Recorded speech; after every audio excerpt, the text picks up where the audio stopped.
विधिभव महेन्द्रादिवृन्दारकेन्द्रैः व्यक्तं व्याप्तं स्वगुणगणतो देशतः कालतश्च धूतावद्यं सुखचितिमयैः मङ्गलैः युक्तमङ्गैः सानाच्छन्नो विदधदधिकं ब्रह्मनारायणाख्यम् भूषारत्नं भुवनवलयत्याखिलाश्चर्यरत्नं लीलारत्नं जलधिदुहितुः देवता मौलिरत्नं चिन्तारत्नं जगति भजतां तत्सरोजद्युरत्नं कौसल्याया लसतु मम हृन्मण्डले पुत्ररत्नम् आचार्य पवनोऽस्माकम् आचार्याणी च भारती देवो नारायण श्रीशः देवी मंगलदेवता यत्स्वानुभावमखिल श्रुतिसारमेकम् अध्यात्मदीपमतितितीर्षतं तमोन्धम् संसारिणां करुणयाः पुराणगुह्यम् तं व्याससु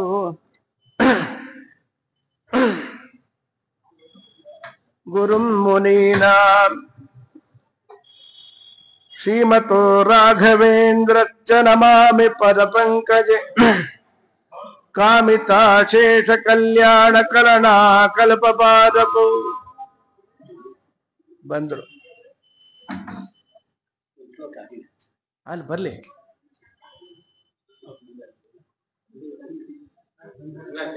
ಹಾ ಅಲ್ವಾ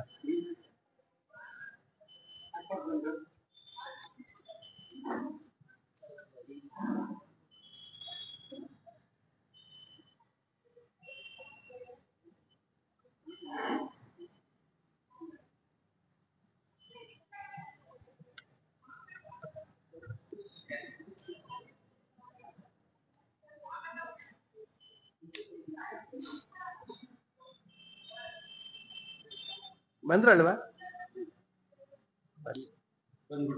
ಅಲ್ವಾ ಈಗ ತಾನು ಮಂಗಳ ಪದ್ಯ ಆಗಿದೆ ಅಷ್ಟೇ.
धाटी श्री जयतीर्थवर्य वचसा चेटी भवस्वर्धुनी पाटीरानिल फुल्ल मल्लि सुमनो वाटील सद्वासना पेटी युक्ति मणिश्रियां सुमति कोटीर कैश्लाघिता साटीका निचयात्मिका मम चिरात् आटीकतां मानसे. ಒಂದು ರಮಣೀಯವಾದ ಸ್ತೋತ್ರ ಸತ್ಯಪ್ರಿಯ ತೀರ್ಥರ ರಚನೆ ಇದು. ಟೀಕಾಕೃತ್ಪಾದರ ಧಾಟಿ ಗ್ರಂಥ ರಚನಾ ಶೈಲಿ ಹೇಗಿದೆ ಎಂದರೆ ಸ್ವರ್ಧುನಿ ಚೇಟಿ ಭವತ್, ಗಂಗೆ ದಾಸಿಯಾಗಿ ಬಿಟ್ಟಿದ್ದಾಳಂತೆ. ಜಯತೀರ್ಥ ವರ್ಯವಚಸ ಟೀಕಾಕೃತ್ಪಾದರ ಮಾತಿನ ಪ್ರವಾಹದಲ್ಲಿ ಅದನ್ನು ನೋಡಿ ಓ ನಾನು ಅಲ್ಪಳೆ ಎಂಬುದಾಗಿ ದಾಸ್ಯವನ್ನ ಸಂತೋಷದಿಂದ ಸ್ವೀಕಾರ ಮಾಡಿದ್ದಾಳೆ. ಪಾಟೀರ ನಿಲ ಫುಲ್ಲ ಮಲ್ಲಿ ಸುಮನೋ ವಾಟೀಲ ಸದ್ವಾಸನ. ಪಾಟೀರ ಅನಿಲ, ಪಾಟೀರ ಅಂತ ಹೇಳಿದ್ರೆ ಗಂಧದ ಅರಣ್ಯ, ಅದರ ಮೇಲೆ ಹಾದು ಬಂದ ಗಾಳಿ ಮಲ್ಲಿಗೆ ಹೂವಿನ ತೋಟದಲ್ಲಿರುವ ಮಲ್ಲಿಗೆಗಳನ್ನ ಅರಳುವಂತೆ ಮಾಡಿದೆ. ಒಳ್ಳೆ ಶ್ರೀಗಂಧ ಮೇಲೆ ಹಾದು ಬಂದ ಗಾಳಿ ಮಲ್ಲಿಗೆ ತೋಟದಲ್ಲಿರುವ ಸಾವಿರಾರು ಪುಷ್ಪಗಳನ್ನ ಅರಳಿಸುತ್ತಾ ಬಂದಿದೆ. ಗಂಧದ ಸೌಗಂಧ್ಯ ಮಲ್ಲಿಗೆ ಸೌಗಂಧ್ಯ ಬೆರೆತರೆ ಆ ರಸಿಕರಿಗೆ ಭಾವುಕರಿಗೆ ಎಷ್ಟು ಆನಂದವಾಗಬೇಡ. ಪೇಟೆ ಯುಕ್ತಿ ಮಣಿಶ್ರಿಯಾಂ, ಯುಕ್ತಿ ಮಣಿಗಳೆಂಬ ಕಾಂತಿಗೆ ಲೆಕ್ಕವಿಲ್ಲದಷ್ಟು ಯುಕ್ತಿ ಮಣಿಗಳು ಇವರ ಟೀಕೆಯ ಪೇಟೆಯಲ್ಲಿ ಪೆಟ್ಟಿಗೆಯಲ್ಲಿ ಅಡಕವಾಗಿ ಬಿಟ್ಟಿದೆ. ತೆಗೆದಷ್ಟು ಇದೆ. ಎಷ್ಟಿದೆ ಅಂದ್ರೆ ಮಂತ್ರಾಲಯ ಸ್ವಾಮಿಗಳು ಅಂತಾರೆ, ಪ್ರತ್ಯಕ್ಷರಂ ಪ್ರತಿಪರಂ ಅನೇಕಾಕೂತ ಗರ್ಭಿತ ಪ್ರತಿಭಾತಿ ಸುಧಾ ಅಥಾಪಿ ಗ್ರಂಥಾಲ್ಪತ್ವಾಯ ನೋಚ್ಯತೆ. ಪ್ರತಿ ಅಕ್ಷರ ಪ್ರತಿ ಪದದಲ್ಲಿ ಅನೇಕ ಅರ್ಥಗಳಿದೆ. ನೀವು ಎಲ್ಲ ಹೇಳಿಲ್ಲಲ್ಲ, ನೀವು ಇದ್ದಿದ್ದು ಓದೋದೇ ಕಷ್ಟ. ನಾವು ಎಲ್ಲ ಹೇಳ್ಬಿಟ್ರೆ ನೀವು ಎಲ್ಲಿ ಓದ್ತೀರಿ? ನೀವು ನಂಗೆ ಗೊತ್ತಿರೆ, ನಾನು ಲಿಪಿಬದ್ಧವನ್ನಾಗಿ ಮಾಡದೇ ಇರೋ ಕಾರಣ ನಿಮಗೆ ಪುರುಸೊತ್ತಿಲ್ಲ. ತತ್ರಾಪಿ ಕಲಿಯುಗರ ಜನಗಳಿಗೆ ಕೋಟೀರ ಕೈಶ್ಲಾಘಿತ ಸುಮತಿ ಬಿಹಿ ಕುಮತಿ ಬಿಹಿ ನ ಸುಮತಿ ಬಿಹಿ. ಬುದ್ಧಿ ಶುದ್ಧಿ ಉಳ್ಳವರು ಕಿರೀಟ ಸಹಿತವಾದ ತಲೆಯನ್ನ ಅಲಗಾಡಿಸಿ ಬಿಟ್ಟಿದ್ದಾರೆ. ಆಹಾ ಅದ್ಭುತ ಅದ್ಭುತ ಎಂಬುದಾಗಿ. ನಮ್ಮ ದೊಡ್ಡ ಗುರುಗಳ ಶಿಷ್ಯ ಗುರುರಾಜ್ ಕಲ್ಕೂರ ಅಂತ ಮೀಮಾಂಸ ಓದಲಿ ಅಂತ ಅವರನ್ನ ಮದ್ರಾಸಲ್ಲಿ ಮಣಿದ್ರಾವಿಡರ ಬಳಿಯಲ್ಲಿ ನಮ್ಮ ಗುರುಗಳು ಕೊಟ್ಟು ಕಳಿಸಿದ್ರು. ಹಲವಾರು ವರ್ಷ, ಮಿನಿಮಮ್ 5 ವರ್ಷ ಇದ್ರವರು ಗುರುರಾಜ್ ಕಲ್ಕೂರು. ಅವರು ಅನೇಕ ಬಾರಿ ಏನೋ ನಿಮ್ ಗುರುಗಳು ಹೇಗೆ ಅಂತ, ನಮ್ ಗುರುಪತ್ನಿ ಕೃಷ್ಣ ಬೇಕಪ್ಪ, ನಮ್ಗೆ ಇದೆಲ್ಲ ಬೇಡ ಅಂತ. ಈತ ಅವ್ರು ಹೇಳೋರಂತೆ, ಜಯತೀರ್ಥೇಣ ಮಧ್ವಃ ರಕ್ಷಿತ ಅಂತ. ಟೀಕಾರಾಯರು ಅಂದ್ರೆ ಒಂದು ಪೆದ್ದುಕೊಂಡಿದ್ದ ಹಾಗೆ ಅವ್ರದ್ದು. ಅಲ್ಲ, ಟೀಕಾರ ಶ್ರೀಮದ್ ಆಚಾರ್ಯರು, ಇವರು ಮಹಾ ಮೇಧಾವಿಗಳು. ಈ ಟೀಕಾಕೃತ್ಪಾದರಿಂದ ರಕ್ಷಿತರಾದ್ರು. ಅದಕ್ಕೆ ಸುಮತಿಬಿಹಿ ಕೋಟೀರ ಕೈಶ್ಲಾಘಿತ. ಅನಿವಾರ್ಯವಾಗಿ ಅವರೂ ಕೂಡ ಟೀಕೆಯನ್ನ ಹೊಗಳುವ ಪ್ರಸಂಗವಿದೆ ಅಂದ್ರೆ ಏನು ಬಣ್ಣಿಸಬೇಕಲ್ಲಿ. ಸಾ ಟೀಕಾ ನಿಚಯಾತ್ಮಿಕ ಮಮ ಚಿರಾತ್ ಅಟೀಕತಾಂ ಟೀಕರು ಗತೋ. ನನ್ನ ಮನಸ್ಸಿನಲ್ಲಿ ಆ ಟೀಕೆ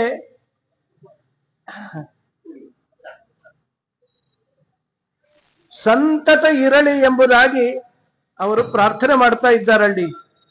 ಟೀಕಾ ಕುಕೃಜ್ಜಯವರ್ಯ ಸಂಸದಿ ಭವತ್ಯೇಕಾಂತತೋ ರಾಜತಿ ಪ್ರಾಕಾಮ್ಯಂ ದಧತೆ ಪಲಾಯನ ವಿಧೋ ಸ್ತೋಕಾನ್ಯ ಶಂಕಾದ್ವಿಷಃ ಲೋಕಾಂಧೀಕರಣ ಕ್ಷಮಸ್ಯ ತಮಸಃ ಸಾಕಾಲ ಸೀಮಾಯದ ಪಾಕಾರಾದು ದಿಶಿ ಪ್ರರೋಹತಿ ನ ಚೇತ್ ರಾಕ ನಿಶಾಕ ಮುಖ ಟೀಕಾಕೃತ್ ಜಯವರ್ಯರೇ ಸಂಬೋಧನೆ ಮಾಡುತ್ತಾ, ಟೀಕಾಕೃತ್ ಜಯವರ್ಯರೇ ಸೋಲೇ ಇಲ್ಲ. ಆ ಗ್ರಂಥಗಳನ್ನ ಓದಿದವರಿಗೆ ಸೋಲಿರೋದಿಲ್ಲ.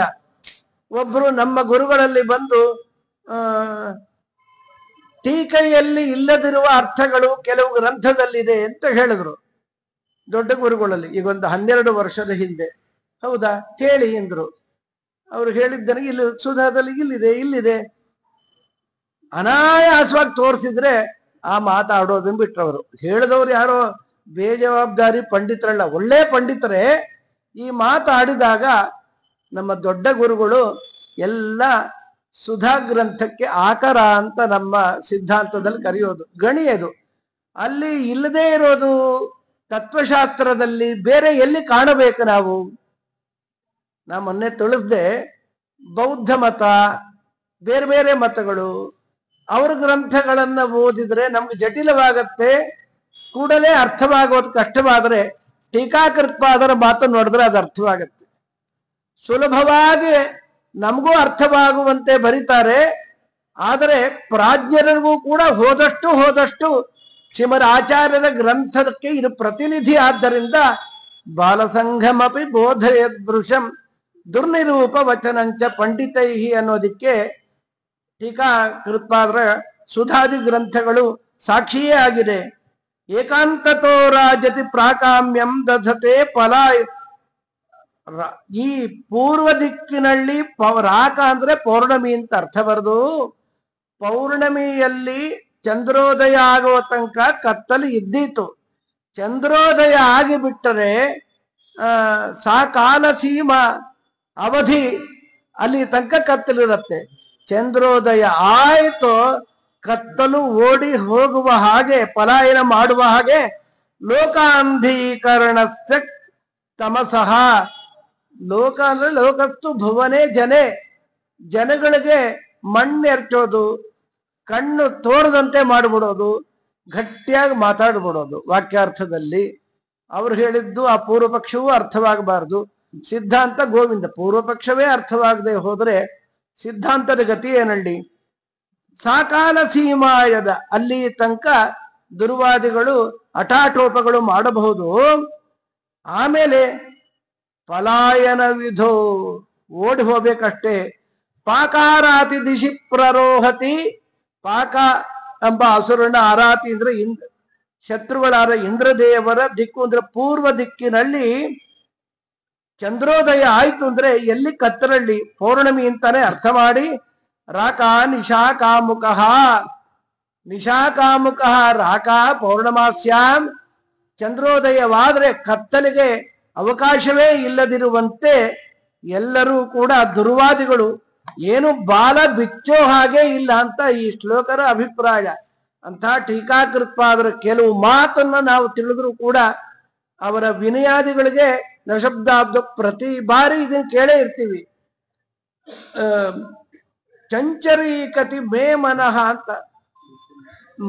ಮಾತಿನಲ್ಲಿ ದುಂಬಿ ಸ್ವಭಾವ ಏನು ಅಂದ್ರೆ, ಹೂವಿನಲ್ಲಿರುವ ಮಕರಂದವನ್ನು ಪಾನ ಮಾಡಿ ಮತ್ತೆ ಹೂವು ಅಂತ ಹೋಗ್ತಾ ಇರುತ್ತೆ. ಪೂರ್ಣವಾಗಿ ಯಾವ ಹೂವಿನ ರಸವನ್ನು ಪಾನ ಮಾಡೋ ಸ್ವಭಾವವಲ್ಲ. ಅರ್ಧ ಕುಡಿದು ಮತ್ತೆ ಮತ್ತೊಂದು ಹೂವಿಗೆ, ಇದು ದುಂಬಿಯ ಸ್ವಭಾವ. ಟೀಕಾಕೃತ್ಪಾದರಿಗೆ ಹೋಗಿ ಮತ್ತೆ ಅಲ್ಲೇ ಹೂವಿಗೆ ಬರುವಂತೆ ಒಂದು ಅರ್ಥ ಹೇಳಿದ್ರೆ ಮತ್ತೊಂದು ಅರ್ಥ ಹೀಗೆ ಹಲವು ಅರ್ಥಗಳನ್ನ ಟೀಕಾರಾಯರು ಶ್ರೀಮದ್ ಆಚಾರ್ಯರ ಮಾತಿಗೆ ತೋರಿಸಿ ಕೊಡ್ತಾರಲ್ಲಿ.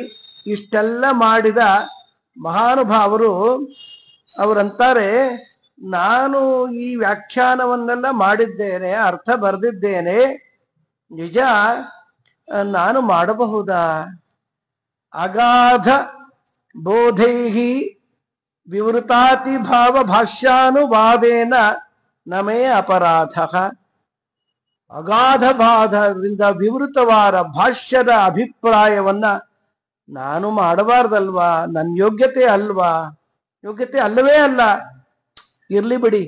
ನಹಿ ಇಂದಿರಾರಾಧ್ಯ ಪದ ಮುಕುಂದ ದುರ್ವಾಂಕುರೈಹಿ ಮಂದಜನೈಹಿ ಅಪೂಜ್ಯ ರಮೆಯಿಂದ ಆರಾಧಿತನಾದ ಭಗವಂತ ಅಂತ ಹೇಳಿ ನಾವು ಆರಾಧನೆ ಮಾಡದೇ ಇದ್ರೆ ಹೇಳ್ರಿ, ಅವಳು ಹೇಗೆ ಬೇಕಾದ್ರೆ ಆರಾಧನೆ ಮಾಡಬಲ್ಲಳು. ಆರಾಧನೆಯನ್ನು ಅವಳಿಂದ ಸ್ವೀಕಾರ ಮಾಡುವ ಭಗವಂತನಿಗೆ ಗೊತ್ತಿದೆ ಇವಳು ಭಕ್ತಿ ಏನು, ಇವಳು ಯೋಗ್ಯತೆ ಏನು ಅಂತ. ಅನಾದ್ಯನಂತ ಕಾಲದಲ್ಲಿ ನಾವು ಪೂಜೆ ಮಾಡಿದ್ರು ಶಂಖಕ್ಕೆಲ್ಲ ಮುಟ್ಸಿ ಮಂಗಳಾರತಿ ಮಾಡ್ತೀವಿ, ವಿಶಂಕರಿಂದ ಅಭಿಷೇಕ. ನಾವು ಏನು, ನಾವು ಪೂಜೆ ಮಾಡ್ಲಿಕ್ಕೆ ಯಾತರವರು, ನಾವು ಯೋಗ್ಯತೆನೇ ಇಲ್ಲ. ಒಳಕು ಜನಗಳು ರಾಗದ್ವೇಷಾದಿಗಳು ಒಳಗಿದೆ, ವಾಕ್ಯ ಅಶುದ್ಧಿ ಕಂಡಷ್ಟಿದೆ. ಆದ್ರೂ ನಮ್ಮ ಪೂಜೆ ಯಾಕೆ ಸ್ವೀಕಾರ ಮಾಡ್ತಾನೆ ದೇವರು ಅಂದ್ರೆ ಕರುಣೋ ವೃಣೀತೆ, ಅವನ ಕಾರುಣ್ಯ ನಮ್ಮ ಪೂಜೆಯನ್ನು ಸ್ವೀಕಾರ ಮಾಡ್ತಾನೆ ಹೊರತು ನಮ್ಮ ಪೂಜೆಯಿಂದ ಅವನಿಗೇನೋ ಲಾಭ ಅಂತಲ್ಲ. ಕಾರುಣ್ಯ ನೋಡ್ರಿ. ಅದಕ್ಕೆ ರಾಜರು ಭಕ್ತ್ಯಾ ಸ್ತುತ್ಯಾ ವಿರಕ್ತ್ಯಾ ಭಜರ ಮಲ ಜನೋನ್ನತ್ಯ ಭೂತ್ಯರ್ಪಕಾಯ ಕ್ಷಿತ್ಯಾ ಮತ್ಯಲ್ಪ ಭೃತ್ತೇ ಸ್ವಪಿ ಕುಜನ ಕೃತೌ ಧತ್ಯ ಭೂತ್ಯಾಜಕಾಯ ಕರ್ತ್ರೇ ಧರ್ತ್ರೇ ತಹರ್ತ್ರೇ ಹಯಮುಖ ಹರಯೇ ಅಮುತ್ರ ಪಾತ್ರೇ ನಮಸ್ತೆ ತಸ್ಮೈ ಕಸ್ಮೈ ಚಿದಸ್ಮನ್ ಮನಸಿ ಧೃತ ಕಥಾ ವಿಸ್ಮೃತೋ ಸ್ಮಾರಕಾಯ ಅತ್ಯಲ್ಪ ಭೃತ್ತೇಶ್ವಪಿ ಕುಜನ ಕೃತೋ. ಅಲ್ಪ ಭೃತ್ಯರನ್ನು ರಕ್ಷಣೆ ಮಾಡ್ತಾರೆ, ಅವ್ರ ಪೂಜೆ ಸ್ವೀಕಾರ ಮಾಡ್ತಾನೆ ಉಪಲಕ್ಷಣತೆಯ. ದೇವ್ರ ಕಾರುಣ್ಯ ಎಷ್ಟು ದೊಡ್ಡದ್ರಿ. ನಮ್ಮಂಥ ಅವರು ಸ್ಟೇಟಸ್ ಮೇಂಟೈನ್ ಮಾಡ್ಕೊಂಡೇ ಇರ್ತೀವಿ. ಯಾರೋ ಸಾಮಾನ್ಯ ಮಾತಾಡಿದ್ರೆ ನೋಡಿಯೂ ಕೂಡ ಹೀಗೆ ಹೊಟ್ಟೋಗೋದು. ನಮ್ಗೆ ಯೋಗ್ಯರ ಮಾತಾಡ್ತಿಕ್ಕೆ ಅಂತ ಲೋಕ ನೋಡುತ್ತೆ. ಕರುಣಾಸಾಗರ ಲಕ್ಷ್ಮೀ ನಿರಪೇಕ್ಷ, ಅವಳು ಪೂಜೆನೂ ಬೇಡ ಅವನಿಗೆ, ನಮ್ಮ ಪೂಜೆ ಬೇಕಾ ಅವನಿಗೆ. ಅವಳ ಸ್ತೋತ್ರವೂ ಬೇಡ, ನಮ್ಮದು ಬೇಕಾ ಅವನಿಗೆ. ಯಾರ್ದು ಬೇಡ, ಅವನ ಹೆಸರೇ ನಿರಪೇಕ್ಷಂ ಈಪ್ಸಿತಂ. ಅಂಥ ಕರುಣಾಸಾಗರ ನಮಗೆ ಸ್ವಾಮಿಯಾಗಿ ಸಿಕ್ಕಿದ್ದು. ಟೀಕಾಕೃತ್ಪಾದರಂತ ಶ್ರೀಮದ್ ಆಚಾರ್ಯಂತ ಗುರು ತಮರಗಳನ್ನ ಈ ಕಾಲದಲ್ಲಿ ಕೊಟ್ಟು ಕಳಿಸಿದ್ದು. ನಾ ಹೇಳಿದ್ನಲ್ಲ ಮೊನ್ನೆ, ಏನಾದ್ರೂ 1000 ವರ್ಷದ ಹಿಂದೆ ನಾವು ಹುಟ್ಟುಬಿಟ್ಟಿದ್ರೆ ಕೂಡಲೇ ಮನುಷ್ಯ ಜನ್ಮ ಬರೋದಿಲ್ಲ. ಸ್ವಲ್ಪ ಸೀರಿಯಸ್ ಆಗಿ ವಿಚಾರ ಮಾಡಿದ್ರೆ ಭಯವೇ ಆಗತ್ತೆ. ಇಂಥ ಸ್ವಾಮಿಯನ್ನು ಕೊಟ್ರಲ್ಲ, ಓಂ ಆತ್ಮೇ ಎತ್ತಿಟ್ಟು ಉಪಗಚ್ಚಂತಿ ಗ್ರಾಹಿ, ಇದೊಂದು ಹೇಳಿ 7ವರೆಗೆ ಬಿಟ್ಬಿಡ್ತೀವಿ. ಏನು ಇನ್ನೊಂದು 2-3 ನಿಮಿಷ. ಓಂ ಆತ್ಮೇ ಎತ್ತಿಟ್ಟು ಉಪಗಚ್ಚಂತಿ ಗ್ರಾಹಯಂತಿ ಚ ಅಂತ 4ನೇ ಅಧ್ಯಾಯದಲ್ಲಿ ಕರ್ಮಕ್ಷಯ ಪಾರದಲ್ಲಿ ಇದನ್ನು ಹೇಳಿದ್ದಾರೆ ವೇದವ್ಯಾಸ ದೇವರು. ಈ ಎಲ್ಲ ಹೇಳಬೇಕು. ಉಪಾಸನಾ ಪಾರದಲ್ಲಿ 3ನೇ ಅಧ್ಯಾಯದ 3ನೇ ಪಾರದಲ್ಲಿ ಹೇಳಬೇಕಾಗಿರೋದ್ರಿಂದ ಈ ಫಲಾಧ್ಯಾಯದಲ್ಲಿ ಕರ್ಮಕ್ಷಯ ಪಾರದಲ್ಲಿ ಇದನ್ನು ಹೇಳೋ ಅಗತ್ಯ ಏನಿದೆ? ಬಹಳ ಮುಖ್ಯ ಎಂಬ ಅಭಿಪ್ರಾಯದಿಂದ ಈ ಆತ್ಮತ್ವಾಧಿಕರಣವನ್ನ ಹೇಳಿದ್ದ. ಆತ್ಮೇತಿತು ಉಪಗಚ್ಚಂತಿ, ದೇವರನ್ನ ಆತ್ಮ ಎಂಬುದಾಗಿ ತಿಳಿದು ಉಪಾಸನೆ ಮಾಡುತ್ತಾರೆ. ಗ್ರಾಹಯಂತಿ ಚ, ಹಾಗೆ ಉಪದೇಶವನ್ನೂ ಮಾಡುತ್ತಾರೆ. ಮುಮುಕ್ಷುವಿಗೆ ಸಚ್ಚಿದಾನಂದ ಆತ್ಮೇತಿ ಮಾನುಷಯಿತ್ತು ಚತುರ್ಗುಣೈಹಿ, ಅದು ಹೆಣ್ಣಿರ್ಬಹುದು ಗಂಡಿರಬಹುದು, ಪ್ರತಿಯೊಬ್ಬರೂ ಕೂಡ ಮಮ ಸ್ವಾಮಿ ಹರಿಂ ನಿತ್ಯಂ ಸರ್ವಸ್ಯ ಪತಿರೇವಚ ಎಂಬುದಾಗಿ ಭಗವಂತನನ್ನ ಆತ್ಮ ಎಂಬುದಾಗಿ ಉಪಾಸನೆ ಮಾಡಲೇಬೇಕು. ಆತ್ಮೇತ್ಯುಪಾಸನಂ ಕಾರ್ಯಂ ಸರ್ವಥೈವ ಮೋಕ್ಷಿಭಿಃ ನಾನಾಕ್ಲೇಶ ಸಮಾಯುಕ್ತೋ.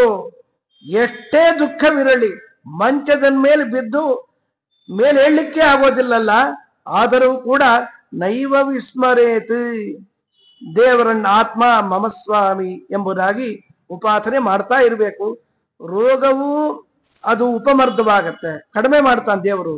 ಅದೊಂದು ಉಪಾಸನೆ ಸುಲಭವಾಗಿ ಮಾಡಬಹುದಲ್ಲ, ಇದಕ್ಕೆ ಮೈಲಿಗೆ ಮಾಡಿ ಏನೂ ಇಲ್ಲ ಅಂತ ಮಾಡ್ತಾನೆ ಇರಬೇಕು. ಮಮ ಸ್ವಾಮಿ ಹರಿ ನಿತ್ಯ, ಏನ್ ಗಂಟೆ ಹೋಗುತ್ತೆ, ಏನು ಅದಕ್ಕೆ ಟ್ಯಾಕ್ಸ್ ಇಲ್ಲ ಏನಿಲ್ಲಪ್ಪ. ಅತ್ರ ನಿತ್ಯಶಃ ಕಾರ್ಯತ್ವ ಸಮರ್ಥನಾದಸ್ತಿ ಶಾಸ್ತ್ರಾರಿ ಸಂಗತಿ ಅಂತೆ. ನಿತ್ಯವಾಗಿ ಭಗವಂತನನ್ನ ಮಾಡಲೇಬೇಕು, ಬೇರೆ ಇದಕ್ಕೆಲ್ಲ ಇಲ್ಲ. ಸ್ವಲ್ಪ ಮಡಿ ಎಲ್ಲ ಬೇಕಾಗತ್ತೆ ಕೆಲವು ಉಪಾಸನೆಗೆ. ಆತ್ಮತ್ವ ಉಪಾಸನೆ ಇದೆಯಲ್ಲ, ಅದು ಬಿಡೋ ಹಾಗೆ ಇಲ್ಲ, ದೇವರಿಗೆ ಅತ್ಯಂತ ಪ್ರಿಯವಾದದ್ದು. ಅದು ಭೇದ ಇದ್ರೆ ಮಾತ್ರ ಸಾನೆ. ಸರ್ವದೈವ ಅವನ ಆತ್ಮ ಮೋಕ್ಷದಲ್ಲೂ ಕೂಡ ಸರ್ವತ್ರ ಅಖಿಲ ಸತ್ಯ ಚಿಚ್ಚಕ್ತಿ ಅಂತ ತತ್ವೋದ್ಯೋತ ಗ್ರಂಥದ ಮಂಗಲ ಪದ್ಯದಲ್ಲೂ ಕೂಡ ಮೋಕ್ಷದಲ್ಲೂ ಅವನು ಕೂಡ ನಮ್ಮಿಂದ ಚರಾಚರ ವಿಲಕ್ಷಣನಾಗಿರ್ತಾನೆ. ಅವನು ಭಿನ್ನನೇ, ಅವನು ಈಶನೇ, ನಾವು ದಾಸರೇ. ದೇವರನ್ನ ನಾವು ಏನೇ ಕ್ರಿಯೆ ಮಾಡಿದ್ರು ಈ ಉಪಾಸನೆ ಮಾಡ್ತಾ ಹೋಗ್ಬೋದು, ಅವನಿಂದ ನಡೀತಾ ಇರುತ್ತೆ. ಆ ಸ್ವಾಮಿಯ ಪ್ರೇರಣೆ ಇಲ್ಲದೆ ಯಾವ ಕ್ರಿಯೆಯೂ ಇಲ್ಲ. ನಾವು ನೋಡ್ತೀವಿ ಏನೇನೋ ನಾನಾ ಬಗೆಯಾದ ಕ್ರಿಯೆಗಳಾಗ್ತಾ ಇರುತ್ತಲ್ಲ. ಕಂಡ ಕಂಡದ್ದೆಲ್ಲ ಕಮಲನಾಭನ ಮೂರ್ತಿ, ಉಂಡು ಹುಟ್ಟದ್ದೆಲ್ಲ ವಿಷ್ಣು ಪೂಜೆ. ತಂಡ ತಂಡದ ವಾರ್ತೆ ವಾರಿಜಾಕ್ಷನ ಕೀರ್ತಿ, ಹಿಂಡು ಮಾತುಗಳೆಲ್ಲ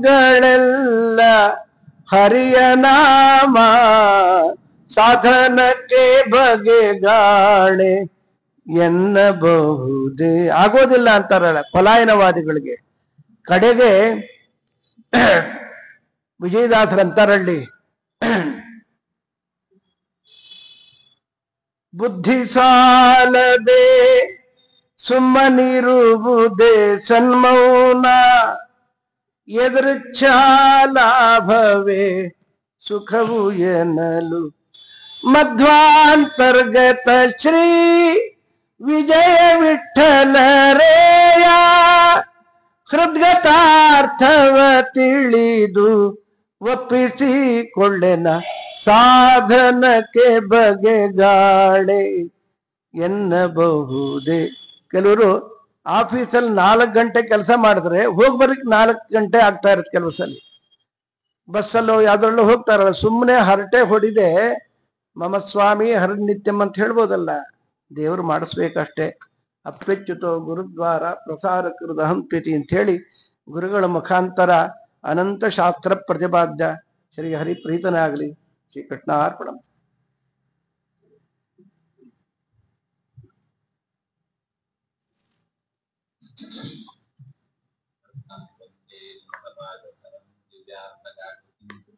ಶಿಖಾಬಂಧತ್ರಯೋಪೇತಂ ಭೈಷ್ಮಂ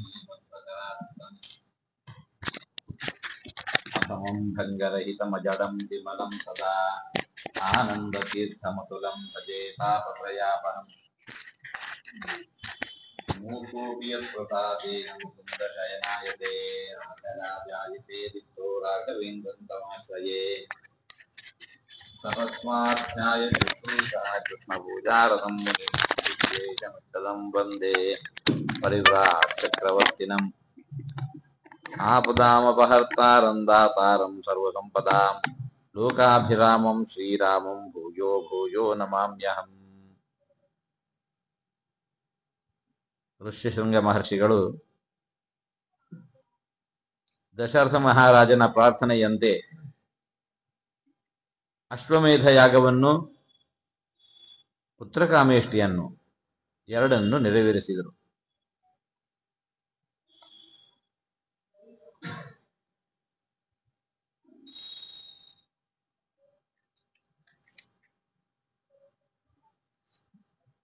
ಇಷ್ಟಿಂತೇಹಂ ಕರಿಷ್ಯಾಮಿ ಪುತ್ರೇಯಾಂ ಪುತ್ರಕಾರಣಾತ್. ಅಥರ್ವಶಿರಸಿ ಪ್ರೋಕ್ತೈಃ ಮಂತ್ರೈಃ ಸಿದ್ಧಾಂ ವಿಧಾನತಃ. ಅಥರ್ವ ವೇದದಲ್ಲಿ ಪ್ರೋಕ್ತವಾಗಿರತಕ್ಕಂತಹ ಮಂತ್ರಗಳಿಂದ ಪುತ್ರಕಾಮೇಷ್ಟಿಯನ್ನು ನಾನು ಮಾಡ್ತೇನೆ ಅಂತ ಹೇಳಿಕೊಂಡು ಋಷಿಶೃಂಗರು ದಶರಥ ಮಹಾರಾಜನನ್ನು ಉದ್ದೇಶಿಸಿ ಹೇಳಿದರು, ಯಜ್ಞ ಪ್ರಾರಂಭ ಆಗಿದೆ. ಯಜ್ಞದಲ್ಲಿ ಆಹುತಿಗಳನ್ನು ಸ್ವೀಕರಿಸುವುದಕ್ಕೋಸ್ಕರ ದೇವತೆಗಳು ನೇರವಾಗಿ ಬಂದಿದ್ದಾರೆ. ತಥೋ ದೇವಾಃ ಸಗಂಧರ್ವಾಃ ಸಿದ್ಧಾಶ್ಚ ಪರಮರ್ಷಯಃ ಭಾಗ ಪ್ರತಿಗ್ರಹಾರ್ಥಂ ವೈ ಸಮವೇತಾಃ ಯಥಾವಿಧಿ. ನಾವೆಲ್ಲ ಕೊಡುವ ಆಹುತಿಗಳನ್ನು ದೇವರು ಸ್ವೀಕಾರ ಮಾಡ್ತಾರೆ ಅಂತ ಹೇಳಿಕೊಂಡು ನಂಬಿಕೊಂಡು ನಾವು ಮಾಡಬೇಕು. ಆದರೆ ಅಂತಹ ಮಹರ್ಷಿಗಳ, ಅಂತಹ ರಾಜರ ಸಾಮರ್ಥ್ಯ ಅವರ ಯೋಗ್ಯತೆ, ಭಕ್ತಿ, ದೇವತೆಗಳು ನೇರವಾಗಿ ಅಲ್ಲಿ ಇಳಿದು ಬಂದು ಆ ಆಹುತಿಗಳನ್ನು ಸ್ವೀಕಾರ ಮಾಡ್ತಾ ಇದ್ದಾರಂತೆ.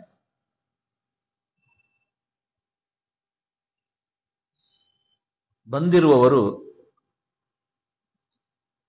ತಾಸಮೇತ್ಯ ಯಥಾನ್ಯಾಯಂ ತಸ್ಮಿನ್ ಸದಸಿ ದೇವತಾ ಅಬ್ರವನ್ ಲೋಕಕರ್ತಾರಂ ಬ್ರಹ್ಮಾಣಂ ವಚನಂತದ. ಬ್ರಹ್ಮದೇವರು ಬಂದಿದ್ದಾರೆ. ಅವರ ಮುಂದೆ ಎಲ್ಲ ದೇವತೆಗಳು ಸೇರಿಕೊಂಡು ಒಂದು ನಿವೇದನೆಯನ್ನು ಮಾಡ್ತಾ ಇದ್ದಾರೆ. ಭಗವಂ ತತ್ಪ್ರಸಾದೇನ ರಾವಣೋ ನಾಮ ರಾಕ್ಷಸ ಸರ್ವಾನ್ನೋ ಬಾಧತೆ ವೀರ್ಯ ಛಾಸಿತುಂ ತಂ ನ ಶಕ್ನುಮಃ. ರಾವಣ ಅನ್ನೋ ಅಸುರ ಇಷ್ಟು ಹಾರಾಡ್ತಾ ಇದ್ದಾನೆ, ಕಾರಣ ನೀವೇ. ನೀವು ಅವನಿಗೆ ವರವನ್ನು ಕೊಟ್ಟು ಬಿಟ್ಟಿದ್ದೀರಿ. ಆ ವರದ ಬಲದಿಂದಾಗಿ ಏನ್ ಮಾಡ್ತಾ ಇದ್ದಾನೆ, ಎಲ್ಲರನ್ನನ್ನು ಬಾಧತೆ, ಎಲ್ಲರಿಗೂ ಪೀಡೆ ಕೊಡ್ತಾ ಇದ್ದಾನೆ. ಆಗ್ಲಿ ಅವನನ್ನು ಹದ್ದು ಬಸ್ಸಿನಲ್ಲಿ ಇಡೋಣ ಅಂತಂದ್ರೆ ನೀವು ಕೊಟ್ಟಿರತಕ್ಕಂತಹ ವರ ಅದು ನಮ್ಮನ್ನು ತಡಿತಾ ಇದೆ. ತ್ವಯಾ ತಸ್ಮೈ ವರೋ ದತ್ತಃ ಪ್ರೀತೇನ ಭಗವಂಸ್ತದ ಮಾನಯಂತಶ್ಚ ತಂ ನಿತ್ಯಂ ಸರ್ವಂ ತಸ್ಯ ಕ್ಷಮಾಮಹಿ. ತಾವು ಅವನಿಗೆ ಮನಪೂರ್ವಕವಾಗಿ ವರವನ್ನು ಕೊಟ್ಟಿದ್ದೀರಿ. ಇನ್ನು ನಾವೇನೂ ಮಾಡೋ ಹಾಗಿಲ್ಲ. ಮಾಡಿದ್ದೆಲ್ಲವನ್ನು ಕೂಡ ನಾವು ಅನುಭವಿಸ್ತಾ ಸುಮ್ಮನೆ ಕೂತಿದ್ದೇವೆ. ಆದರೆ ಇನ್ನದನ್ನು ಸಹಿಸೋದು ಸಾಧ್ಯ ಆಗ್ತಾ ಇಲ್ಲ. ಉದ್ವೇಜಯತಿ ಲೋಕಾಂ ಸ್ತ್ರೀನ್ ಉಚ್ಛ್ರಿತಾನ್ ದ್ವೇಷ್ಟಿ ದುರ್ಮತಿ ಶಕ್ರಂ ತಿದೃಶ ರಾಜಾನಂ ಪ್ರದರ್ಶಯಿತುಮಿಚ್ಛತಿ. ಉದ್ವೇಜಯತಿ ಲೋಕಾಂ ಸ್ತ್ರೀನ್, ಮೂರು ಲೋಕವನ್ನು ಕೂಡ ಉದ್ವೇಗಕ್ಕೀಡು ಮಾಡಿದ್ದಾನೆ. ಏನಾಗತ್ತೋ ಏನೋ ಮೂರು ಲೋಕಗಳನ್ನು ಕೂಡ ಈ ರೀತಿ ಪೀಡಿಸ್ತಾ ಇದ್ದಾನೆ. ತ್ರಿಲೋಕಾಧಿಪತಿಯಾಗಿರತಕ್ಕಂತಹ ಇಂದ್ರನ ಮೇಲೂ ಕೂಡ ಆಕ್ರಮಣ ಕೆಳಿಸ್ತಾ ಇದ್ದಾನೆ. ಅವನ ಪೀಡೆಗೆ ಒಳಗಾಗದವರು ಯಾರಿದ್ದಾರೆ ಕೇಳಿದರೆ ಇಲ್ಲ. ಋಷೀನ್ ಯಕ್ಷಾನ್ ಸ ಗಂಧರ್ವಾನ್ ಬ್ರಾಹ್ಮಣಾನ್ ಅಸುರಾಂಸ್ತದ ಅಧಿಕ್ರಾಮತಿ ದುರ್ಧರ್ಷ ವರದಾನೇನ ಮೋಹಿತ. ದೇವತೆಗಳು, ಅಸುರರು, ಮನುಷ್ಯರು ಎಲ್ಲರ ಮೇಲೂ ಅವನ ಪರಾಕ್ರಮ ಪ್ರದರ್ಶನ. ಕಾರಣ ಒಂದೇ, ವರದಾನೇನ ಮೋಹಿತ. ತಾವು ಕೊಟ್ಟಿರುವ ವರ ಅದರ ಮೂಲದಿಂದ ಬಲದಿಂದಾಗಿ ಇದನ್ನೆಲ್ಲ ಮಾಡ್ತಾ ಇದ್ದಾನೆ. ತನ್ಮಹನ್ನೋ ಭಯಂ ತಸ್ಮಾದ್ ರಾಕ್ಷಸಾತ್ ಘೋರ ದರ್ಶನಾತ್. ಅವ್ನು ನೆನೆಸಿಕೊಂಡ್ರು ಕೂಡ ಭಯ ಆಗತ್ತೆ. ವಧಾರ್ಥಂ ತಸ್ಯ ಭಗವನ್ ಉಪಾಯಂ ಕರ್ತುಮರ್ಹಸಿ. ಇದೇ ರೀತಿ ಮೇಲೆ ಮೀರಿದ ಅಂತಂದ್ರೆ ಲೋಕ ಉಳಿಯೋಲ್ಲ. ಲೋಕ ಉಳಿಬೇಕು ಅಂತಂದ್ರೆ ಅವನು ಉಳಿಬಾರದು, ಅವನು ಉಳಿದ ಅಂತಂದ್ರೆ ಲೋಕ ಉಳಿಯಲ್ಲ. ಹಾಗಾಗಿ ಅವನನ್ನು ಸಂಹರಿಸಿ ಲೋಕವನ್ನು ಉಳಿಸಿ.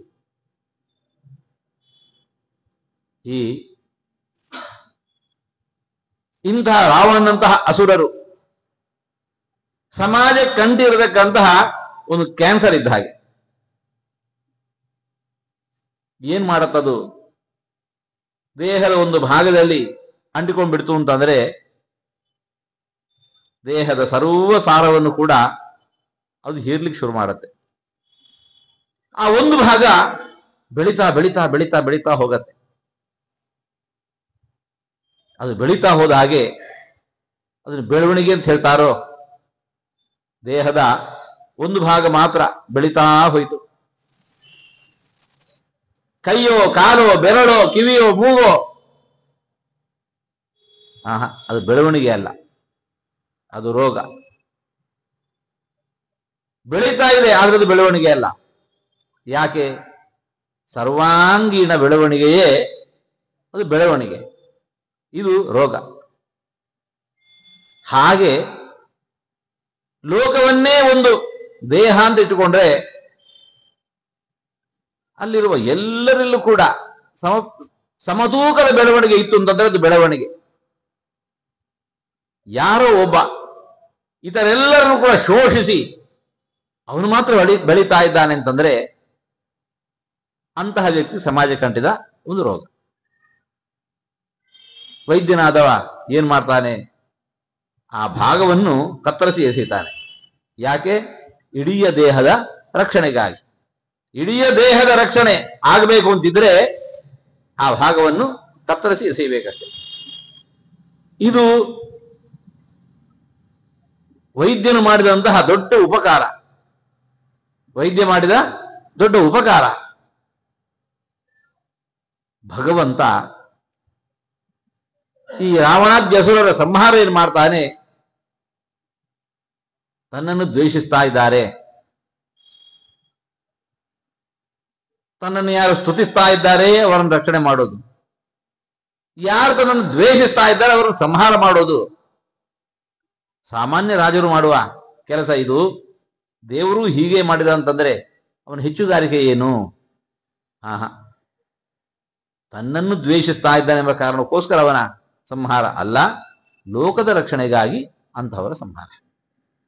ಅಂತಹವರ ಸಂಹಾರ ಅಂತಂದ್ರೆ ಇದು ದೇಹಕ್ಕಂಟಿರತಕ್ಕಂತಹ ರೋಗವನ್ನು ನಿವಾರಣೆ ಮಾಡಿದ ಹಾಗೆ.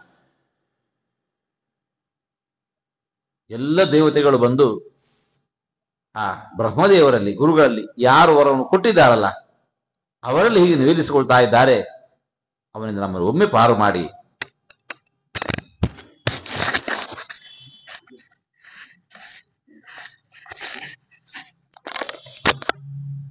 ವಧಾರ್ಥಂ ತಸ್ಯ ಭಗವನ್ ಉಪಾಯಂ ಕರ್ತುಮರ್ಹಸಿ. ಒಂದು ದಾರಿ ಹುಡುಕಿಕೊಡಿ.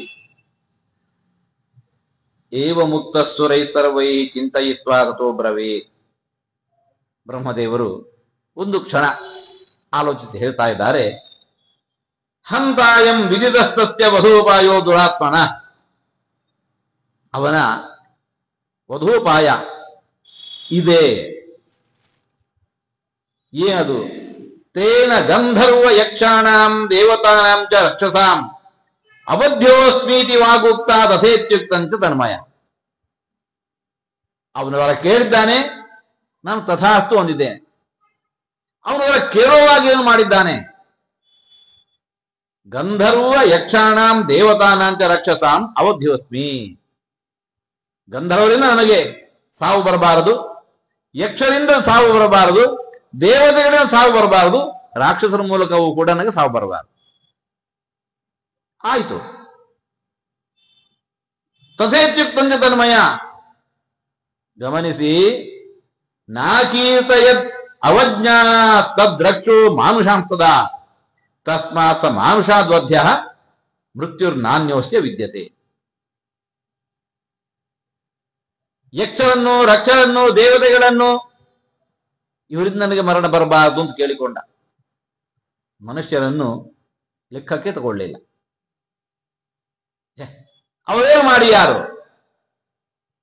ಹಾಗಾಗಿ ಆ ಮೂಲದಿಂದಲೇನೆ ಅವನು ಪಡೆದಿರತಕ್ಕಂತಹ ವರ ಏನಿದೆ ಅಲ್ಲ, ಆ ಮೂಲಕ ಅವನಿಗೆ ಸಾವಿನ ದಾರಿಯೂ ಕೂಡ ಸಿದ್ಧವಾಗಿದೆ. ಅವನಿಗೂ ಸಾವಿದೆ, ಉಪಾಯ ಸಿದ್ಧವಾಗಿದೆ, ಉಪಾಯ ಸಿದ್ಧವಾಗಿದೆ. ಏತಚ್ಛುತ್ವಾ ಪ್ರಿಯಂ ವಾಕ್ಯಂ ಬ್ರಹ್ಮಣ ಸಮುದಾಗತಂ ದೇವಾ ಮಹರ್ಷಯ ಸರ್ವೇ ಪ್ರಹೃಷ್ಟಾಸ್ತೆ ಅಭವಂಸದ. ಬ್ರಹ್ಮದೇವರ ಈ ಮಾತನ್ನು ಕೇಳಿದ್ದೆ ಎಲ್ಲರೂ ಕೂಡ ಒಮ್ಮೆ ದೀರ್ಘ ನಿಟ್ಟುಸಿರುಬಿಟ್ಟು ನಾವು ಬಚಾವಾದೆವು. ಇದೇ ಹೊತ್ತಿಗೆ ಆ ಸಭೆಗೆ ಮಹಾವಿಷ್ಣುವೂ ಬಂದಿದೆ. ಏತಸ್ಮಿನ್ನಂತರೇ ವಿಷ್ಣು ಉಪಯಾತೋ ಮಹಾದ್ಯುತಿ ಶಂಖ ಚಕ್ರ ಗದಾಪಾಣಿ ಪೀತವಾಸ ಜಗತ್ಪತಿ ವೈನತೇಯಂ ಸಮಾರುಹ್ಯ ಭಾಸ್ಕರ ಸ್ತೋಯದಂ ಯಥಾ ತಪ್ತಹಾಟಕ ಕೇಯೂರೋ ವಂದ್ಯಮಾನ ಸುರೋತ್ತಮೈ ಬ್ರಹ್ಮಣಾ ಚ ಸಮಾಗಮ್ಯ ತತ್ರ ತಸ್ಥೌ ಸಮಾಹಿತ. ಭಗವಂತ ಗರುಡಾರೂಢನಾಗಿ ಆ ಸಭೆಗೆ ಬಂದು ಪ್ರವೇಶಿಸಿದ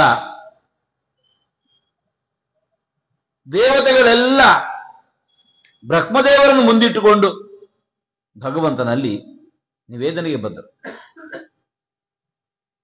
ತ್ವಾಂ ನಿಯೋಕ್ಷ್ಯಾಮಹೇ ವಿಷ್ಣು ಲೋಕಾನಾಂ ಹಿತಕಾಮ್ಯಯ ರಾಜ್ಞೋ ದಶರಥಸ್ಯ ತ್ವಂ ಅಯೋಧ್ಯಾಧಿಪತಿಯರ ವಿಭೋ ಧರ್ಮಜ್ಞಸ್ಯ ವದಾನ್ಯಸ್ಯ ಮಹರ್ಷಿ ಸಮತೇಜಸಃ ಅಸ್ಯ ಭಾರ್ಯಾಸು ತಿಸೃಷು ಹ್ರೀ ಶ್ರೀ ಕೀರ್ತ್ಯುಪಮಾಸು ಚ ವಿಷ್ಣೋ ಪುತ್ರತ್ವಮಾಗಚ್ಛ ಕೃತ್ವಾತ್ಮಾನಂ ಚತುರ್ವಿಧಂ.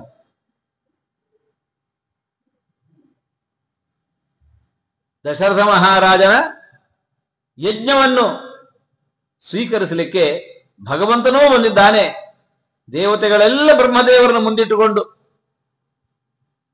ಜೀವೋತ್ತಮರಾಗಿರತಕ್ಕಂತಹ ಬ್ರಹ್ಮದೇವರು ಎಲ್ಲರಿಗೂ ಗುರುಗಳು, ಅವರನ್ನು ಮುಂದಿಟ್ಟುಕೊಂಡು ಭಗವಂತನ ಬಳಿ ಬಂದು ಕೇಳಿಕೊಳ್ತಾ ಇದ್ದಾರೆ. ಬ್ರಹ್ಮದೇವರ ಮಾತಿನಂತೆ ದೇವತೆಗಳು, ರಾಕ್ಷಸರು, ಯಕ್ಷರಿಂದ ಅವನಿಗೆ ಮರಣ ಇಲ್ಲ. ಹಾಗಾಗಿ ಯಾವ ಮನುಷ್ಯರನ್ನು ಅವಜ್ಞಾನದಿಂದಾಗಿ ಕಡೆಗಣಿಸಿದ, ಈಗ ನೀನು ಅಲ್ಲಿ ಅವತರಿಸಿ ಬಂದು ಅವನನ್ನು ಸಂಹರಿಸಬೇಕು. ಹಾಗೂ ತುಂಬಿದ ಸಭೆ. ದಶರಥ ಮಹಾರಾಜನ ಯಜ್ಞಕ್ಕೋಸ್ಕರ ಬಂದವರು ಆ ದಶರಥ ಮಹಾರಾಜ ನಡೆಸ್ತಾ ಇರೋದು ಪುತ್ರಕಾಮ ಇಷ್ಟಿ. ಇವನನ್ನೇ ನೀನು ಸ್ವೀಕರಿಸಿಕೊಂಡು ಇವನ ಮಡದಿಯರಲ್ಲಿ 4 ರೂಪವನ್ನು ತಳೆದು ಬಾ. ಸನತ್ ಕುಮಾರ ರಾವತಿ ಹೇಳಿದ್ದಾರೆ, ದಶರಥ ಮಹಾರಾಜನಿಂದ 4 ಮಕ್ಕಳು ಉತ್ಪನ್ನರಾಗ್ತಾರೆ. ಆ ಕಾರ್ಯವನ್ನು ನೀನೇ ಮಾಡಿಕೊಡು. ವಿಷ್ಣು ಪುತ್ರತ್ವಮಾಗಚ್ಛ ಕೃತ್ವಾತ್ಮಾನಂ ಚತುರ್ವಿಧಂ. 4 ರೂಪದಿಂದ ನೀನು ಅವತರಿಸು. ತತ್ರತ್ವಂ ಮಾನುಷೋ ಭೂತ್ವ ಪ್ರವೃದ್ಧಂ ಲೋಕಕಂಟಕಂ ಅವಧ್ಯಂ ದೈವತೈ ವಿಷ್ಣು ಸಮರೇ ಜಹಿ ರಾವಣ. ಅಲ್ಲಿ ನೀನು ಮನುಷ್ಯ ಲೋಕದಲ್ಲಿ ದಶರಥನ ಮೂಲಕ ಅವತರಿಸಿ ಬಂದು ದೇವತೆಗಳಿಗೂ ಅವಧಿ ಎನಿಸಿರತಕ್ಕಂತಹ ರಾವಣನನ್ನು ನೀನು ಸಂಹರಿಸು, ನಮಗೆಲ್ಲ ಅನುಗ್ರಹ ಕೊಡು. ಯಾಕೆ ಕೇಳ್ತಾ ಇದ್ದೇವೆ? ಸಹಿ ದೇವಾನ್ ಸ ಗಂಧರ್ವಾನ್ ಸಿದ್ಧಾಂಶ ಋಷಿ ಸತ್ತಮಾನ್ ರಾಕ್ಷಸೋ ರಾವಣೋ ಮೂರ್ಖೋ ವೀರ್ಯೋದ್ರೇಕೇನ ಬಾಧತೆ. ರಾಕ್ಷಸರಲ್ಲಿ ಹೇಳಿ ಕೇಳಿ ಸ್ವಭಾವತಃ ತಾಮಸ ಗುಣ, ಬಲಿಷ್ಠವಾಗಿರತಕ್ಕಂತಹ ದೇಹ, ಜೊತೆಗೆ ಇಂತಹ ವರಬಲ, ಏಕೈಕಮಪಿ ಅನರ್ಥಾಯ, ಒಂದೊಂದು ಕೂಡ ಅನರ್ಥ ಕಾರಣ, ಎಲ್ಲವೂ ಒಟ್ಟು ಸೇರಿದ್ರೆ ಹೀಗೆ ಮಾಡ್ತಾ ಇದ್ದಾನೆ. ಮೂರ್ಖನಾಗಿರುವ ರಾವಣ ದೇವತೆಗಳು, ಗಂಧರ್ವರು, ಸಿದ್ಧರು, ಋಷಿಗಳು ಎಲ್ಲರನ್ನು ಪೀಡಿಸ್ತಾ ಇದ್ದಾನೆ. ಗಂಧರ್ವ ಅಪ್ಸರಸಸ್ತಥ, ಏನೋ ಇವನಿಗೆ ಅನ್ಯಾಯ ಮಾಡ್ಲಿಕ್ಕೆ ಬಂದ್ರು ಅಲ್ಲ, ಅವರವರಷ್ಟಕ್ಕೆ ಅವರವರು ತಮ್ಮ ತಮ್ಮ ಕಾರ್ಯಗಳಲ್ಲಿ ವ್ಯಾಪೃತರಾಗಿದ್ದಾರೆ. ಅಲ್ಲಿ ನುಗ್ಗಿ ಅವರನ್ನು ಹೊಡಿತಾನೆ. ಕ್ರೀಡಂತೋ ನಂದನವನೇ ರೌದ್ರೇಣ ವಿಧಿಪಾದಿತಾ, ನಂದನವನದಲ್ಲಿ ಆಟ ಆಡ್ತಾ ಇರುವವರನ್ನು ಹೊಡಿತಾನೆ. ಕಾಡು ಮೇಡುಗಳೇ ತಮ್ಮ ತಮ್ಮ ಆಶ್ರಮಗಳಲ್ಲಿ ಯಜ್ಞ ಮಾಡ್ತಾ ಇರುವವರನ್ನು ಹೊಡಿತಾನೆ. ಹಾಗಾಗಿ ವಧಾರ್ಥಂ ವಯಮಾಯಾತಾ ತಸ್ಯ ವೈ ಮುನಿಭಿಸ್ಸಹ, ಅಂತಹ ರಾವಣನ್ನು ಸಂಹಾರ ಮಾಡು ಅಂತ ಹೇಳಿಕೊಂಡು ನೀನು ಅವತರಿಸಿ ಬಂದು ಸಂಹಾರ ಮಾಡು ಅಂತ ನಿನ್ನ ಪ್ರಾರ್ಥನೆ ಮಾಡಲಿಕ್ಕೆ ನಾವೆಲ್ಲ ಸೇರಿ ಬಂದಿದ್ದೇವೆ. ತ್ವಂ ಗತಿ ಪರಮಾದೇವ ಸರ್ವೇಶಾನ್ನ ಪರಂತಪ ವಧಾಯ ದೇವಶತ್ರುಣಾಂ ನೃಣಾಂ ಲೋಕೆ ಮನಃಕುರು. ಆ ರಾವಣ ಸಂಹಾರಕ್ಕೋಸ್ಕರ ನೀ ಮನಸ್ಸು ಮಾಡು. ಹೀಗೆ ದೇವತೆಗಳೆಲ್ಲ ಬ್ರಹ್ಮದೇವರ ಮುಂದಾಳತನದಲ್ಲಿ ಬಂದು ಪ್ರಾರ್ಥಿಸಿಕೊಂಡಿದ್ದಾರೆ. ಅಬ್ರವೀತ್ ತ್ರಿದಶಾನ್ ಸರ್ವಾನ್ ಸಮೇತಾನ್ ಧರ್ಮ ಸಂಹಿತಾನ್ ಭಯಂ ತ್ಯಜದ ಭದ್ರಂವೋ ಹಿತಾರ್ಥಂ ಯುಧಿ ರಾವಣಂ ಸಪುತ್ರ ಪೌತ್ರಂ ಸಾಮಾತ್ಯಂ ಸಮಂತ್ರಿ ಜ್ಞಾತಿ ಬಾಂಧವಂ ಹತ್ವಾ ಕ್ರೂರಂ ದುರಾಧರ್ಷಂ ದೇವರ್ಷೀಣಾಂ ಭಯಾವಹಂ ದಶವರ್ಷ ಸಹಸ್ರಾಣಿ ದಶವರ್ಷ ಶತಾನಿ ಚ ವತ್ಸ್ಯಾಮಿ ಮಾನುಷೇ ಲೋಕೆ ಪಾಲಯನ್ ಪೃಥಿವೀಮಿಮಾಂ. ಭಯಂ ತ್ಯಜದ, ಭಯವನ್ನು ದೂರ ಮಾಡಿಕೊಳ್ಳಿ. ಇಷ್ಟ ತನಕ ಭಯ ಇತ್ತು, ಇಂದಿಂದ ಅದನ್ನು ಬಿಟ್ಟುಬೇಡಿ. ನಿಮ್ಮ ಹಿತಕ್ಕೋಸ್ಕರ ಯುದ್ಧದಲ್ಲಿ ರಾವಣನ ಸಂಹಾರ ಮಾಡ್ತೇನೆ. ಅಲ್ಲ, ರಾವಣನೇನು ಸಂಹಾರ ಮಾಡಿದೆ, ಅವನ ಬೀಜ ಸಂತಾನ ಬಹಳ ಇದೆ. ಸರಿ, ಸಪುತ್ರ ಪೌತ್ರಂ ಸಾಮಾತ್ಯಂ, ಅವನ ಮಕ್ಕಳು ಇರಬಹುದು, ಮೊಮ್ಮಕ್ಕಳು ಇರಬಹುದು, ಮಂತ್ರಿಗಳಿರಬಹುದು, ಅವರ ಬಂಧುಗಳು ಇರಬಹುದು. ಯಾರೆಲ್ಲ ದುಷ್ಟರಿದ್ದಾರೋ ಎಲ್ಲರನ್ನೂ ಕೂಡ ಸಂಹರಿಸಿ ಹತ್ವಾ ಕ್ರೂರಂ ದುರಾಧರ್ಷಂ, ದೇವತೆಗಳಿಗೆ ಋಷಿಗಳಿಗೆ ಎಲ್ಲರಿಗೂ ಭಯಾವಹನಾಗಿರುವಂತಹ ರಾವಣ ಸಂಹರಿಸಿ ಭೂಮಿಯಲ್ಲಿ ಒಂದಲ್ಲ ಎರಡಲ್ಲ ದಶವರ್ಷ ಸಹಸ್ರಾಣಿ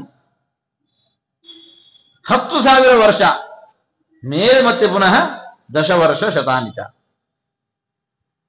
10,000 ವರ್ಷಗಳ ಕಾಲ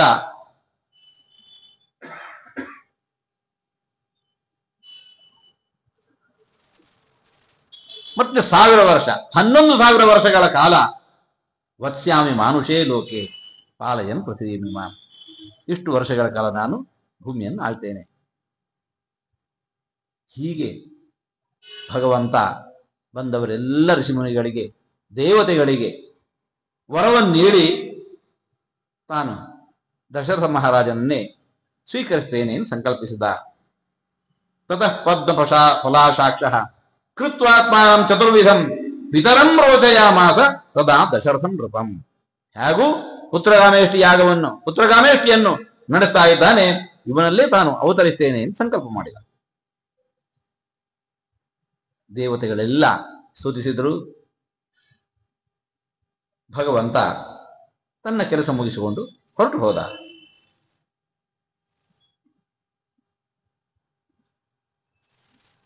ತಥೋ ನಾರಾಯಣೋ ವಿಷ್ಣು ನಿಯುಕ್ತ ಸುರಸತ್ತಮೈ ಜಾನನ್ನಪಿ ಸುರಾನೈವಂ ಶ್ಲಕ್ಷ್ಣಂ ವಚನಮಬ್ರವೀತ್.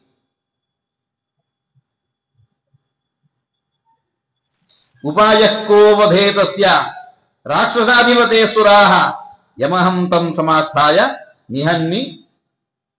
ನಿಹನ್ಯಾಂ ಋಷಿಕಂಟಕಂ.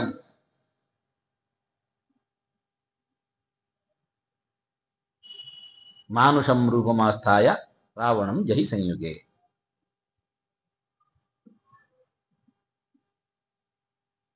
ಬ್ರಹ್ಮದೇವರು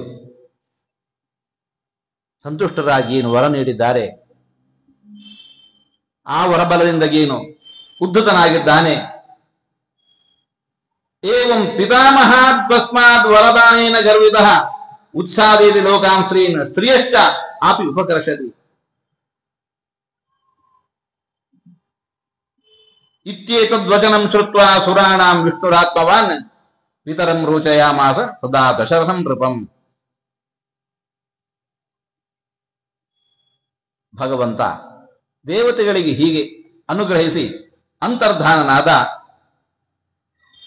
ಯಜ್ಞ ನಡೆದಿದೆ. ತಪ್ತ ಜಾಂಬೂನಗಾಮಯೀಂ ರಾಜತಾಂತ ಪರಿಚ್ಛದಾಂ ದಿವ್ಯ ಪಾಯಸ ಸಂಪೂರ್ಣಾಂ ಪಾತ್ರೀಂ ಪತ್ನೀಮಿವ ಸ್ಪ್ರಿಯಾಂ ಪ್ರಗೃಹ್ಯ ವಿಪುಲಾಂ ದೋರ್ಭ್ಯಾಂ ಸ್ವಯಂ ಆಯಾಮವೀಮಿವ ಸಮವೀಕ್ಷ್ಯಾಬ್ರವೀದ್ವಾಕ್ಯಮಿದಂ ದಶರಥಂ ನೃಪಂ. ಪ್ರಾದುರ್ಭೂತಂ ಮಹದ್ಭೂತಂ ಮಹಾವೀರ್ಯಂ ಮಹಾಬಲಂ ಕೃಷ್ಣಂ ರಕ್ತಾಂಬರಧರಂ ರಕ್ತಾಸಿಂದುದುಭಿಸ್ವನಂ.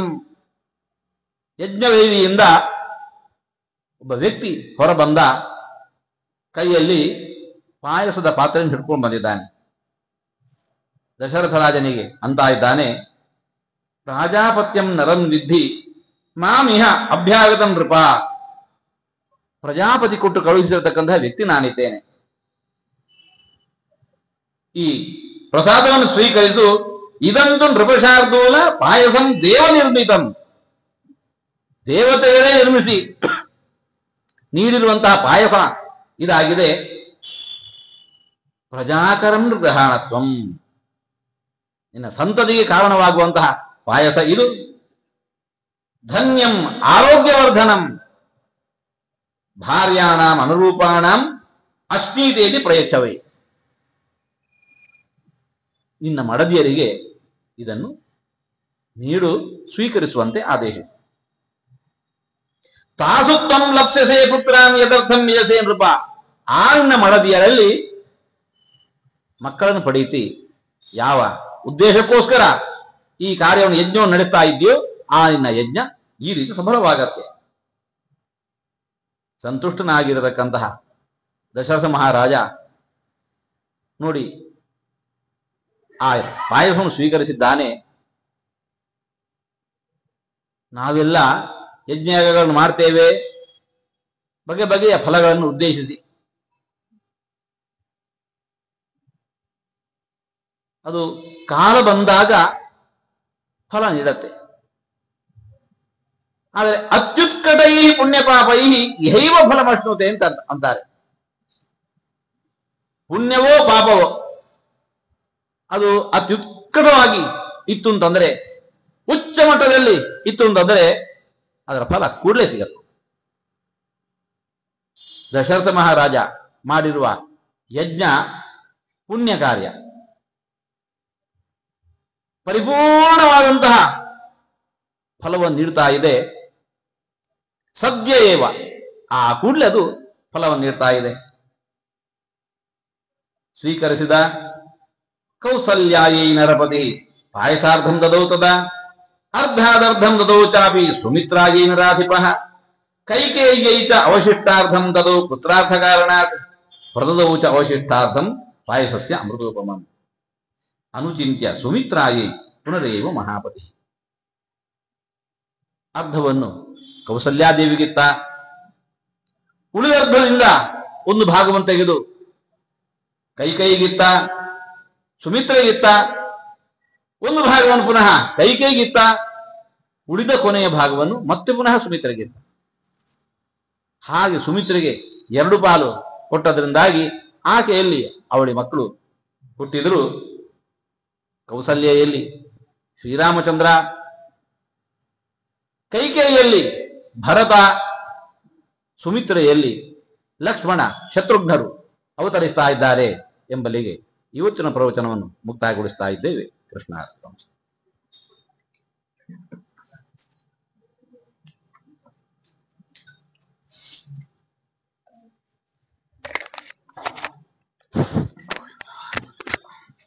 ನಿನ್ನೆ ಅರಿಕೆ ಮಾಡ್ಕೊಂಡಾಗೆ ನಾಳೆ ಸಾಯಂಕಾಲ